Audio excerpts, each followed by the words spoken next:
आज हम बात करेंगे समाजवादी पार्टी के पूर्व विधायक इरफान सोलंकी के मामले की, जिन्हें इलाहाबाद हाईकोर्ट से जमानत मिल गई है। जेल में कई महीनों से बंद इरफान सोलंकी पर आरोप है कि उन्होंने कानपुर के जाजमऊ इलाके में जमीन पर कब्जा करने और आगजनी की घटना में भूमिका निभाई। इस मामले में निचली अदालत ने उन्हें 7 साल की सजा सुनाई थी। इसी सजा के चलते उनकी विधायकी भी चली गई थी। अब हाईकोर्ट ने कहा है कि जब बाकी आरोपी जमानत पर हैं, तो इरफान सोलंकी को भी जमानत मिलनी चाहिए। ये जमानत है, सजा पर रोक नहीं। यानी अदालत ने दोष सिद्धि को अभी रद्द नहीं किया है, केवल उन्हें जेल से बाहर आने की राहत दी है। सुप्रीम कोर्ट में उनकी एक याचिका और है, जिसमें उन्होंने सजा पर रोक लगाने की अपील की है। वो मामला अलग चल रहा है। उनकी पत्नी नसीम सोलंकी फिलहाल विधायक हैं। उन्होंने इस फैसले का स्वागत किया है और कहा है कि परिवार को राहत मिली है। हमारे घर आज मेरे बच्चे हैं, बस हम लोगों का आंसुओं का सफर था, पर ये आंसू आज उसी वजह से हो रहे, खुशी की वजह से खुशी है, बहुत ज्यादा खुशी है। नाम बता दें। लेकिन सवाल ये भी है कि राजनीति में इरफान सोलंकी की वापसी आसान होगी या नहीं। जमानत का मतलब बड़ी होना नहीं होता। अगली सुनवाई 30 सितंबर को है, जब आरोप तय करने और सबूतों पर अदालत में बहस होगी। इस पूरे प्रकरण ने राजनीति और न्यायपालिका दोनों को प्रभावित किया है। एक तरफ आरोप गंभीर है, आगजनी, जमीन पर कब्जा। दूसरी तरफ यह भी सच है कि किसी को बिना सबूतों के दोषी नहीं ठहराया जा सकता। अदालत की प्रक्रिया लंबी होती है और उसमें फैसले आते जाते रहते हैं। लोगों के बीच भी सवाल है, क्या विधायक और नेता जब जेल में जाते हैं तो राजनीति से उनका रिश्ता खत्म हो जाता है, या फिर वे और मजबूत होकर लौटते हैं? तो आज की हकीकत यही है। इरफान सोलंकी को जमानत मिल गई है, सजा पर रोक अभी नहीं लगी है। उनका राजनीतिक भविष्य अदालत के अगले फैसलों पर टिका है। हम और आप सबको इंतजार करना होगा कि आगे अदालत क्या कहती है। आपसे भी एक सवाल है, जब नेताओं पर गंभीर आरोप लगते हैं तो क्या जनता का भरोसा उन पर बना रहना चाहिए, या भरोसा केवल अदालत के अंतिम फैसले के बाद ही होना चाहिए? सोचिएगा।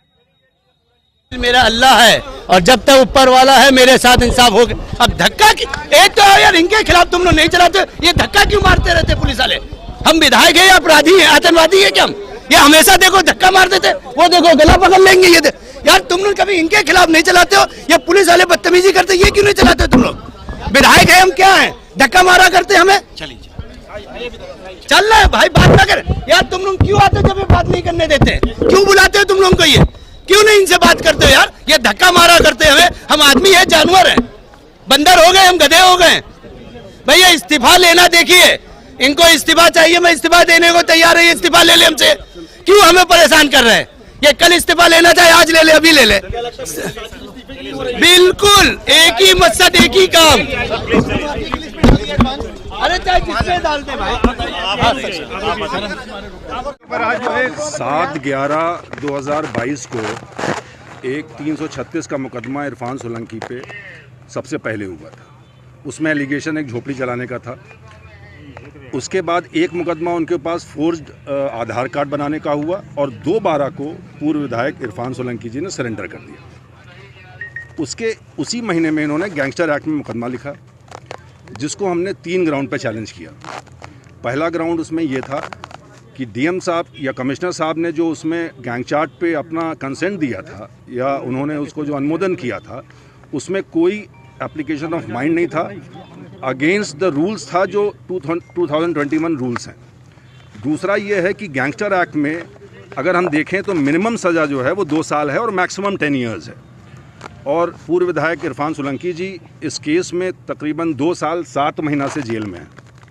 तीसरा ग्राउंड ये था कि उसमें एक केस को आधार लिया था गैंगस्टर केस में इम्प्लिकेट करने के लिए, वो 336 का था। उसमें डिवीजन बेंच ने ये लिख दिया था कि prosecution has failed to prove its case beyond reasonable doubts. तो इन 3 आधार पे मैंने कंटेंशन लिया था, जिस पे माननीय उच्च न्यायालय ने आज इरफान सोलंकी जी को बेल दिया है। ऑर्डर हमने अभी नहीं पढ़ा है, बट आई थिंक जो मेरी दलीलें हैं उस पर माननीय उच्च न्यायालय ने इरफान सोलंकी जी अब जेल से बाहर आएंगे।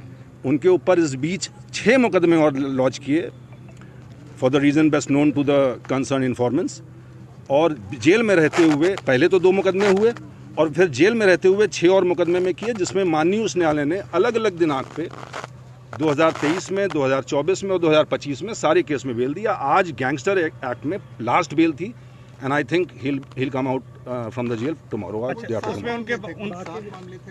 उनके भाई और इसके अलावा देखिए इन टोटल जो है वो आज अगर 22 से देखा जाए तो 10 मुकदमे थे, जिसमें से कुछ मुकदमे पहले के थे, कुछ मुकदमे ऐसे थे जो इलेक्शंस में 188 के लगे थे, वायलेशन ऑफ सर्टन लॉज, जो गंभीर जिसको हम कहते हैं, वो मुकदमे इनके ऊपर 6 लगाए गए थे इनके जेल जाने के बाद।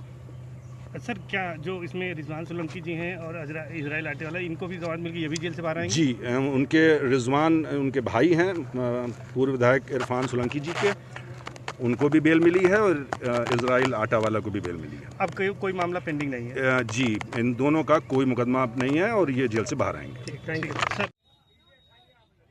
तो ये थी इरफान सोलंकी की लेटेस्ट अपडेट। इस पूरे मामले की हर हलचल हम आपको लगातार दिखाते रहेंगे। फिलहाल के लिए इतना ही। देखते रहिए न्यूज़ लाइन टॉक्स, क्योंकि यहाँ खबरें हैं, सिर्फ खबरें नहीं बल्कि असली तस्वीर।